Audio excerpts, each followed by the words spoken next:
नमस्कार, मैं हूं आपके साथ शिप्रा झा। आप देख रहे हैं न्यूज़ 18 बिहार झारखंड का digital platform. Straight of Hormuz को ईरान ने कमाई का जरिया बना लिया है। हॉर्मुज से हुई पहली कमाई ईरान के सेंट्रल बैंक तक पहुंच गई है। ईरानी संसद के एक वरिष्ठ अधिकारी ने गुरुवार को कहा कि सरकार को हॉर्मुज स्ट्रेट पर लगाए गए टोल से पहली कमाई मिल गई है। ये टोल ईरान ने अमेरिका और इजराइल के साथ अपने युद्ध के दौरान इस रणनीतिक जलमार्ग पर लगाया था और इससे पहले हॉर्मुज से होकर गुजरने पर कोई टोल नहीं लगता था। इस कमाई के साथ अब आधिकारिक हो गया है कि ईरान हॉर्मुज से होकर गुजरने वाले जहाजों से टोल टैक्स वसूल रहा है। तस्नीम समाचार एजेंसी के मुताबिक संसद के उपाध्यक्ष हामिद रेजा हाजी बाबाई ने कहा, हॉर्मुज स्ट्रेट के टोल से मिली पहली कमाई सेंट्रल बैंक के खाते में जमा कर दी गई है। ईरान के अन्य मीडिया संस्थानों ने भी इस बयान को प्रकाशित किया है, लेकिन इसके बारे में कोई विस्तृत जानकारी नहीं दी गई है। अब कितना टोल वसूला गया, किससे वसूला गया, ये भी आपको बताते हैं। कुछ मीडिया रिपोर्ट में खबरें आई थी कि इस महत्वपूर्ण जलमार्ग के लिए ईरान की योजनाओं में हर जहाज से लगभग $2 मिलियन यानी कि 18 करोड़ रुपए का ट्रांजिट शुल्क मांगने का अधिकार भी शामिल है।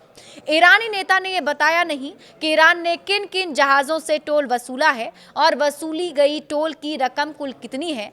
मौजूदा सीज फायर से पहले तेहरान ने कहा था कि उसने इस रास्ते से गुजरने की इजाजत को उन देशों तक सीमित कर दिया है जिन्हें वो दोस्त देश कहता है और इस स्ट्रेट से गुजरने वाले जहाजों से टोल वसूलने की बात भी चल रही थी। लेकिन उस समय इस बारे में कोई सफाई नहीं दी गई थी कि ईरान इस रास्ते से गुजरने के लिए कितनी फी ले रहा है या नहीं भी ले रहा है। उदाहरण के लिए मार्च के आखिर में भारत में ईरान के दूतावास ने उन दावों को खारिज कर दिया था कि तेहरान जहाजों से इस रास्ते से गुजरने के लिए $2 मिलियन वसूल रहा था। सारे नियम ईरान ही तय करता है।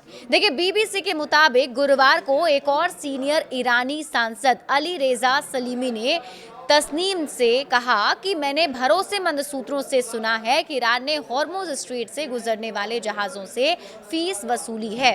सांसद अली रेजा सलीमी ने कहा कि इनमें से हर जहाज से वसूली गई रकम और फीस जहाज के प्रकार, उसमें लदे माल की मात्रा और उससे जुड़े जोखिम के स्तर के आधार पर अलग अलग होती है और ईरान ही तय करता है कि उसे ये फीस कैसे और किस हद तक वसूली जाएगी।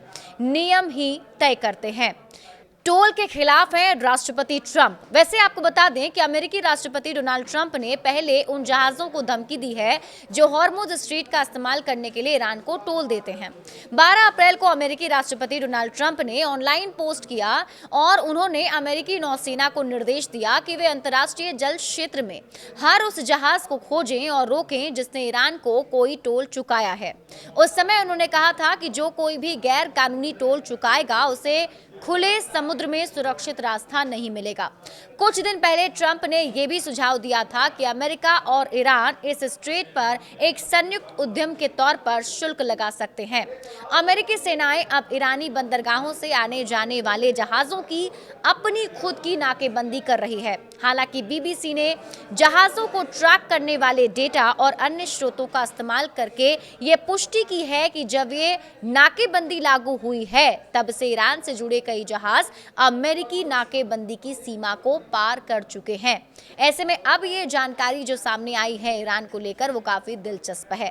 बड़े अपडेट के लिए आप जुड़े रहिए न्यूज़ 18 बिहार झारखंड के साथ।